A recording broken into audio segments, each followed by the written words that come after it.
Bonjour, c'est Caro Galland, l'artiste franco-ontarienne. Je vais vous montrer comment faire une planification d'un œuvre pour bien l'exécuter. On veut vraiment pas faire d'erreur au début, donc la planification avec le plan et le traçage est un outil très utile à utiliser.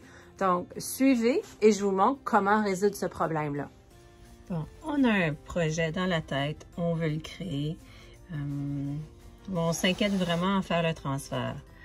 Donc, qu'est-ce que moi je fais que toi, tu peux apprendre à faire? C'est faire les transferts. Faites une couche de fond, juste pour que ça puisse glisser. Maintenant, je suis prête à faire mon transfert. Donc, ceci, c'est une belle image que j'ai prise d'un matin où le soleil frappait vraiment les arbres avec tous les frissons sur les arbres, qui est super beau, inspirant. J'ai toujours voulu le faire. Donc, je vais avoir ceci pour ma vision, pour cette toile-là. Mais je ne veux pas le faire exactement pareil. Donc, qu'est-ce que je fais?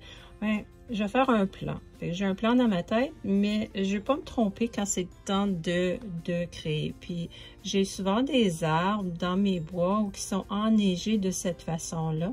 Ça ici, c'est pas un bon arbre, mais c'est une image référence, vous montrer. Mais j'aime la courbe. Des fois, on a des érables qui ont cassé puis qui font des grosses courbes comme ça. Donc, moi, je vais faire ça avec une écorce d'érable. Puis, je vais aller chercher d'autres photos répertoires dans mes choses ou que je vais créer ça. Mais je veux avoir une idée pour quand que je commence à peindre, je fais pas des grandes erreurs, que ma structure est la bonne. Je vais aller chercher des crayons pour pouvoir écrire. Donc, c'est des crayons carbone. On a des crayons carbone noir. Celle-ci, je ne l'utilise pas si souvent. Il peut être très bon pour quelque chose de très structurel. Il est bien utilisé. Mais quand je vais pour l'utiliser dans la nature ou que les arbres, il y a beaucoup de branches, ben si je peinture pas par-dessus, il se cache pas bien. Il s'efface pas aussi bien. Mon préféré, c'est le carbone blanc. Celui-ci, il s'efface beaucoup plus facilement, si je veux. Puis je peux faire, comme là, je sais que ma branche va aller comme environ comme ça. Puis elle va courber, puis elle va sortir. Donc là, j'ai ma vision de où que ma branche va être. Un peu de neige ici, mais c'est vraiment tout d'un coup, ça creuse, puis on ne voit pas. Puis là, on voit les arbres au loin. Donc, les arbres au loin, je vais avoir un pin qui va sortir peut-être environ ici. Donc, je sais que mon pain va sortir là.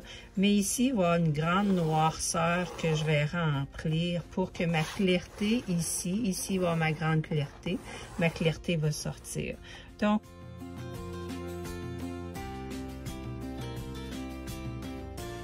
quand que je fais des œuvres, puis c'est du photoréalisme, que c'est un sujet spécifique, puis je veux vraiment bien créer ce sujet-là. Là, je vais faire un tracé. Donc, dernièrement, je fais beaucoup d'œuvres dessus le bois. Donc, j'ai celui-ci, qui est une tortue, que je vais aller, puis je vais peindre sur un morceau de bois qui vient de ma forêt, que j'ai coupé, puis que j'ai préparé, puis je vais aller la superposer là-dessus. Mais pour réussir à le superposer, je dois en premier le tracer. Donc, avec mon petit iPad, je peux le tracer, mais si je touche, ça part. Donc, j'ai un plastiglace, là, une petite fenêtre que je mets par-dessus. Je vais aller mettre par-dessus, puis là, je vais aller faire mon transfert. Je vais aller faire mon transfert de cette façon-là.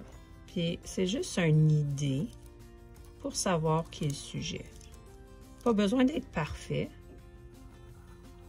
mais vraiment assez précis. Comme je vais assez précis dans les contours, mais je fais pas trop de détails.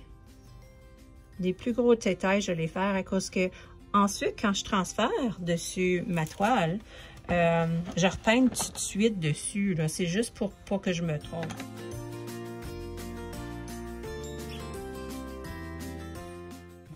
D'ordinateur ou tu peux même utiliser comme un écran de télévision avec une clé USB pour aller chercher ton image.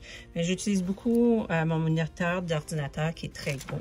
Puis là, je fais mes transferts. j'ai une commission qui s'en vient, qui est le Parlement d'Ottawa, la tour de paix.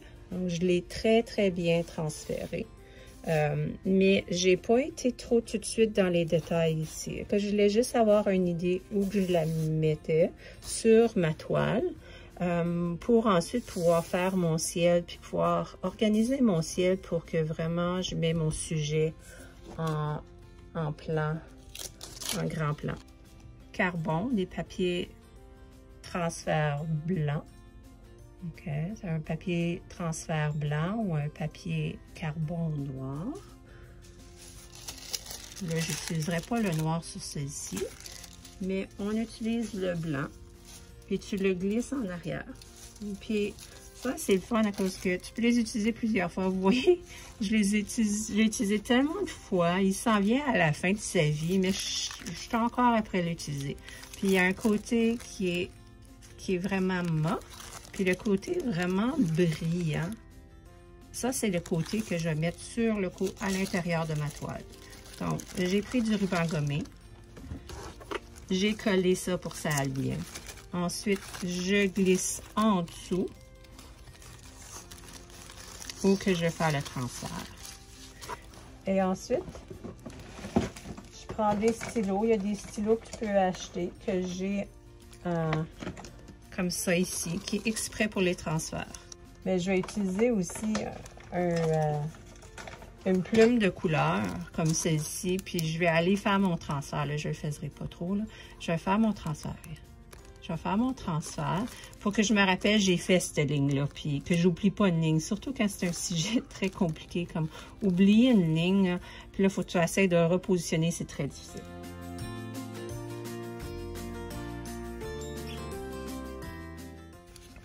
Les papiers transparents, il y en a de toutes les sortes. On peut en acheter en ligne avec Amazon. On peut aussi aller à Michaels, puis aller acheter ces feuilles-là.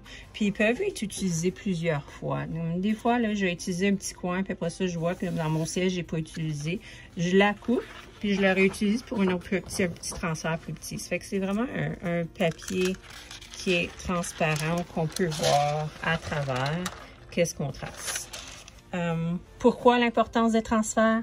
L'importance des transferts. Le photoréaliste, tu as un sujet exact avec les yeux, tu veux les avoir exactement à la bonne place. Pourquoi avoir un plan? Tu ne veux pas t'inquiéter de la structure des choses. Tu veux t'inquiéter si je fais une bonne application. Ça fait que si tu fais un plan de cette façon-là, tu t'inquiètes pas que « oh, j'ai été trop large ». Et l'autre chose, c'est plus tard, si jamais j'ai fait un sujet, puis je suis comme, il y a quelque chose qui va pas très bien, je retourne chercher mon papier transparent. Et puis là, je le remets dessus mon œuvre, puis je regarde. Ah, ben oui, regarde, ici, j'ai été trop large, donc je fais ma correction. Puis j'ai mon repère pour voir où j'ai fait mes erreurs. Donc voilà, c'est une bonne façon d'aller faire du photoréalisme avec la peinture acrylique. Et aussi de t'assurer que tu t'amuses à peindre sans faire des grosses erreurs à cause que tu sais où que tu vas placer tes choses.